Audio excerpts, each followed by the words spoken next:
Food with Walker চ্যানেলে আপনাদের সবাইকে স্বাগত।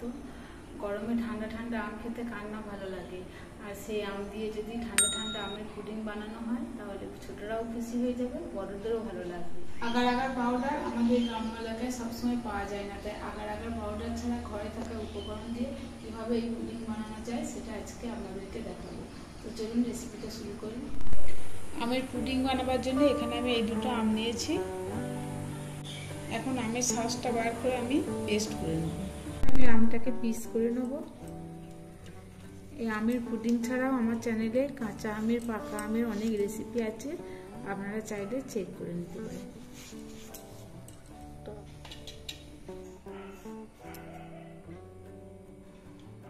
চামচে করে আমি শাঁসটা বার করে নেব।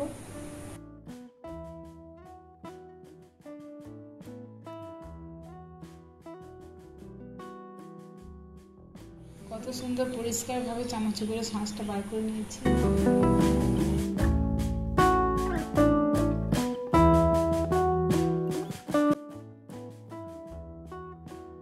এখানে একটা মিক্সিং জার নিচ্ছি, আমের টুকরোগুলো এখন আমি পেস্ট করে নেব।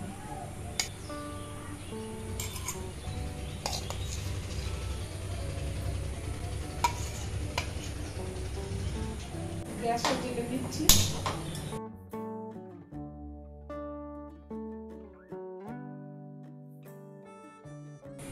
এই কাপে আমি 1.5 কাপ দুধ দিচ্ছি।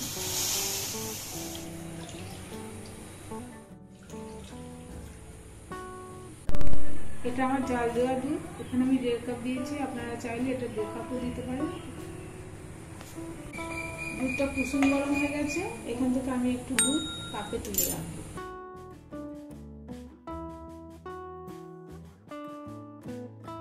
এবার দিয়ে দেবো চিনি।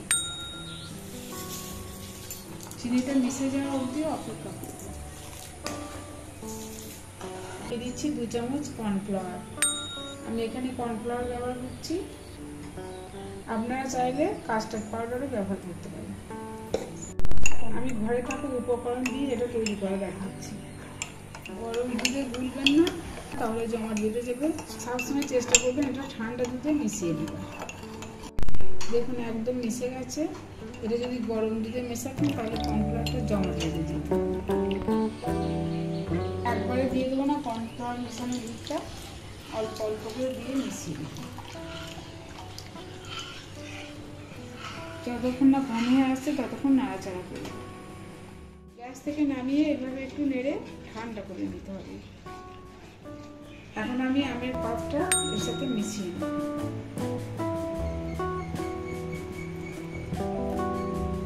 এবার খুব ভালো করে মিশিয়ে নেব।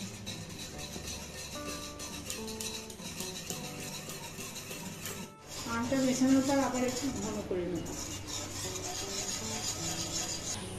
উপরগুলো দেখুন জমে যাচ্ছে।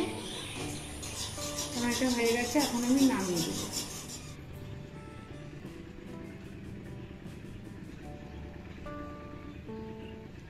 আপনারা স্টিলের কিংবা অ্যালুমিনিয়ামের যে কোনো ধরনের মোল্ড নিতে পারেন। এখানে আমি একটা খাঁজ কাটা ডিজাইন করা স্টিলের বাটি নিয়েছি। অল্প একটু তেল বুলিয়ে নেব। একটু তেল বুলিয়ে নিচ্ছি, কারণ তেল বুলিয়ে নিলে এই পুডিংটা সহজেই বেরিয়ে আসবে। মাখানো বাটিটাই ঢেলে দেবো।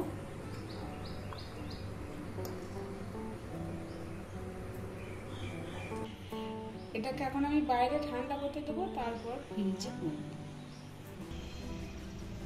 সারা রাত ফ্রিজে রাখার পর পুডিংটা দেখুন একেবারে জমে গেছে। এখন এটা আমি কেটে দেখাবো।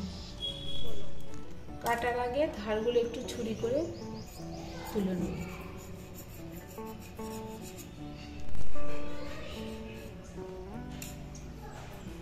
এবার আমি প্লেটটাকে উপরে রেখে উল্টে দেব।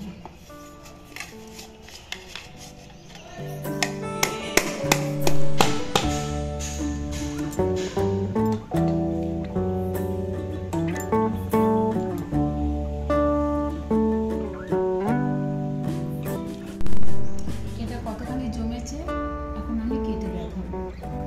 আগার আগার পাউডার ছাড়াও কর্নফ্লাওয়ার দিয়ে যে তৈরি করা যায়, সালাও কত দেখানো হয়ে গেছে, তৈরি করে দেখালাম।